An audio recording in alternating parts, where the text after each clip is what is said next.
they are saying the EMF of the cell is balanced by the length of how much 120 centimeter of a potentiometer. Okay, so सबसे पहले हमें क्या मिल गया, length मिल गया.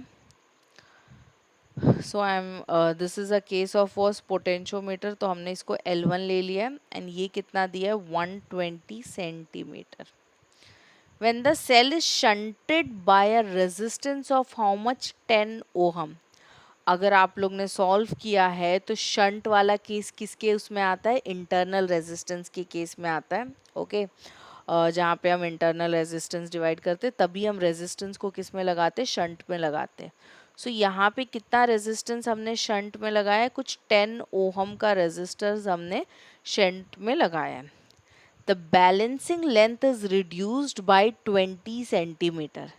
वो ये नहीं बोल रहे कि भाई सेकेंड लेंथ 20 सेंटीमीटर है, वो आपसे बोल रहे हैं कि जो बैलेंसिंग लेंथ है वो रिड्यूस्ड हो गया है, कम हो गया है. ठीक है, यानी कि जो L2 है it would be nothing but 120 में से कितना माइनस कर दोगे 20. So now this is nothing but ये कुछ 100 सेंटीमीटर है. Now they are asking you find the internal resistance. Okay, ये आपसे क्या पूछ रहे, इंटरनल रेजिस्टेंस पूछ रहे. I hope you guys are clear with the formula, internal resistance का फॉर्मूला. तो internal resistance is equals to what, resistance again it's nothing but length 1 upon length 2 minus what 1. ठीक है, सो चलो सब्सटीट्यूट करते.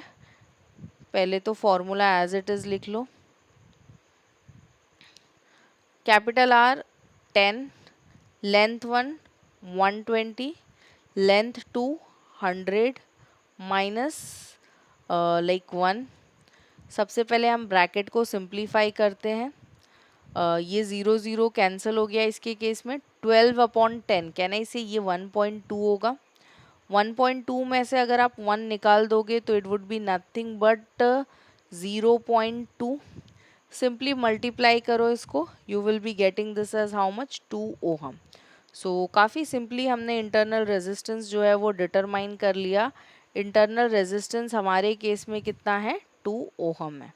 Okay, so I hope you guys are clear with the solution. In case if you have any doubt, so you can post it in comment section, we'll try to answer. Thank you.